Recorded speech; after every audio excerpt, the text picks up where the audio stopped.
All right, guys, we have our next guest here, Kirk Grinlinton, who has an upcoming fight against Jacquees Williams at Shamrock FC 289 going down on May 20th. Kirk, thanks for joining me today. How are you feeling? I'm feeling pretty good. Actually got a good fight camp going and going to be training here in about an hour. So looking forward to that and to get some work in. You know, in your personal opinion, what makes for a good fight camp, do you think? Just remaining consistent and just really just work, just doing hard work and making sure you're keeping focused every single day, and doing everything right. As my trainer always tells me, and he's actually Master Brown is my coach, and he just always tells me, perfect practice makes perfect. So it's not practice makes perfect, but perfect practice makes perfect. And as a kid, were you always into sports? Was martial arts always a part of your life, or did you start with soccer, baseball, and then work your way up to this point in martial arts? Well, I'd actually started with baseball and basketball, but my dad was a martial arts instructor growing up. Wow. So, and I eventually just jumped right into it. So what does your dad do now? Does he still help you around with your fights? We see a lot of fighters that do have their father in their corner. You know, how does your father play a role in your career right now? Well, actually, he kind of just watches from afar. He doesn't really meddle with anything. He kind of steered and directed me where he thought I should, maybe look into certain types of martial arts. He was a black belt in Taekwondo and an instructor in that, and he actually more or less directed me more to the more passive martial arts like Aikido. But right now, I don't practice Aikido, but I practice Judo and Hapkido and Taekwondo, all three of them with Master Brown. And what belt are you right now, if you don't mind me asking? Actually, I'm green belt, but been working 5 years at those things, and it's really all old school with John Brown in Fight University in Leawood, Kansas. We don't go through the belt system very fast. It's a very, very slow, it's a slow burn is what I always like to call it. So you've been in the gym for a while, like you said, your father, helped you. And are you seeing this new generation coming forth? And what's really the big difference with the new generation coming up? Kids who are 15, 16 years old right now that we're going to be seeing in the next few years coming to, MMA. Well, definitely I'm noticing that they're, with seeing guys like, not talking myself up or putting myself in any type of leadership role here, but when they've got kids growing up and seeing guys like myself or any other guys that are my age fighting from the time they were 20 years old or even younger, they've been brought up in it, and it's just more second nature to them, even than myself. We have a 20-year-old that has been training with us since he was 15, and this kid's phenomenal right now. Named Zach Romy, and I love training against this guy. He can pick apart just about anybody in film at his age, and it's really amazing. It's a great addition to my camp. So I'm really excited to see guys like him coming up, and really has a respect for martial arts in general. And that's one thing that our gym always tries to set ourselves apart, not to say that we're superior to anybody. We don't like to do that. We're a humble gym, but we always like to call ourselves martial artists and not MMA fighters. We just always say we're martial artists that fight MMA. So, when you found out that you're going to be fighting Williams, what was going through your mind? Are you familiar with him, and what kind of a style do you think he has? Well, I watched, and it's more of a kickboxing type style. He's a pretty tall guy. I don't really want to say what my game plan is, especially over any type of interviews. Yeah, that's or anything totally like understandable. But I will say that I've got a few few things up my sleeve, and we've got a game plan we've been working on every day for, well, the past month, ever since we figured out that I'd be fighting him instead of my prior opponent that ended up blowing his knee out. You know, between Shamrock FC, Valor Fights, and all of them, you know, the big league used to be the UFC, but now we're seeing a lot of big stars getting signed to Bellator. You know, I got to ask you this. If Bellator gave you, you know, an opportunity, which they usually do for Shamrock FC, it's kind of like the feeder league there, would you jump on that over the UFC? Because we are seeing that a lot lately. Yes, I definitely would. Just to give you a little background, my two favorite fighters growing up, and actually still to this day, looking back, they are Frank Shamrock and Fedor Emelianenko. And those are two guys, of course, that had always been at odds with the UFC. Whether it's negotiations falling through or just not having the best rapport with the management.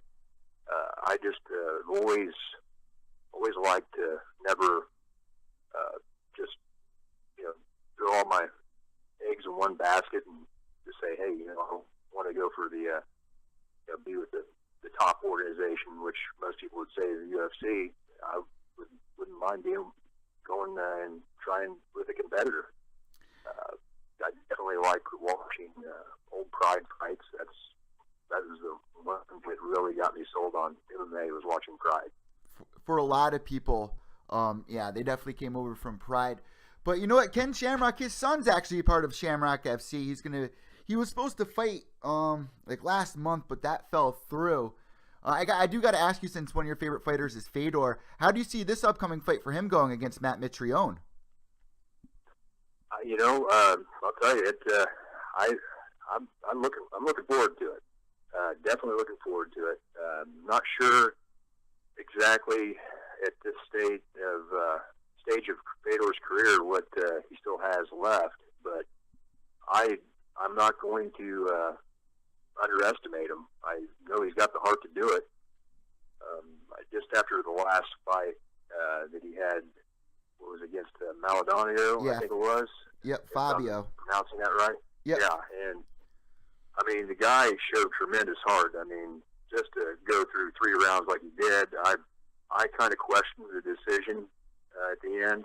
I thought maybe Fedor actually should have lost that decision, but I mean, the heart that he showed just made basically being on Dream Street for two rounds of that fight. I mean, just shows what kind of mentality that man has and why he was what he was. Yeah, and a lot of people are looking forward to this fight that he has against Matt Mitrione, because for years we always wanted to see Fedor in the UFC. Well, here's Matt Mitrione, who had a pretty good run in the UFC. Now he's coming over to Bellator, so it's kind of like the same thing. It might as well be a UFC fight for Fedor here. So we're going to see what happens. He's got the big stage on one of the biggest Bellator cards. But let's jump back into your fight here, man. Shamrock FC is going down May 20th. How are you feeling right now? I mean, we're only 9 days away from fight night. I'm feeling great. I only have 10 pounds to lose at this time. So, yeah, I started out around 230 pounds, and I'm down at 215 right now, so it's going to be a real easy cut. Like I said, doing everything the right way. We had a really healthy training camp. My coach, the trainer, basically just comes up with the craziest stuff for me to do that I know is going to get me to shine on my day of the fight. As he always says, die here to live there. Die in the training room so you can live on the mat. On the day of the fight, and we always live by that. So that's what I'm really looking forward to. That I not only have guys like the younger gentleman I was talking about, Zach Romy, who's just a great, quick, and just a very, very skilled fighter for his age. I also have a man that I train against that's my age. He's 1 year younger than me. He's 32 years old, and he's about 6'5" and a good 270 pounds, and I've been training every day against him for the last 5 years, and this man is about as strong as anybody I've ever went against. So every time I've ever gotten to the cage with somebody, it's not as hard as going against him. So I will say that every single day I'm being tested. Yeah, Eddie Alvarez was just saying. Great feeling. Yeah. I'm sorry. What was that? Oh, I was just saying that is definitely it's a great advantage to have somebody that's better than you in the gym every single day. Yeah, and you know what? Eddie Alvarez just came out saying, because he's got this upcoming fight against Dustin the Diamond, he was like, well, I already went through my nightmare facing Conor McGregor, so, you know, I've already gone through that, so this is going to be easy. So he thinks, you know, so, you know, it's definitely a good mindset that a lot of people try to get hard work in the gym, but not try to spar too hard. We're seeing a lot of fighters, you know, kind of give us some insight there. And I really appreciate your insight to our listeners. But I got to ask you this one last question before we let you go. What can everybody expect when they tune in to watch you fight? I think they're going to have to just expect a man that's, well, they could really expect anything. I'm a more versatile fighter than I was before. I was more of a headhunter. All through my career, I've been a headhunter. Now I'm just way more versatile. You can expect anything from head kicks to any type of, maybe even spinning back kicks, anything. Judo throws, just anything. I wouldn't try to count me, you know, put me in one spot or the other. Just I would expect anything. Well, we are looking forward to it, and we appreciate you coming on here. What we like to do at this point in the interview is hand the imaginary microphone over to you. If you have any sponsors, shout-outs, you want to wish your opponent good luck, the floor is all yours now. Well, actually, I just wanted to kind of shout out to my gym, Revolution Gym and Fight University in Leawood, Kansas.